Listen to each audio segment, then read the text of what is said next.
I can't believe I'm doing this again, but it works.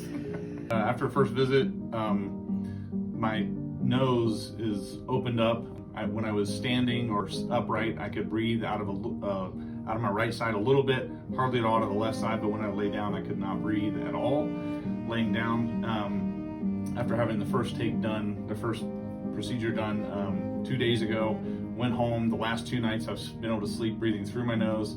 The right side is completely open all the time. Like last night or so, like I could feel there was some soreness, I think, in my sinuses over here, but nothing crazy.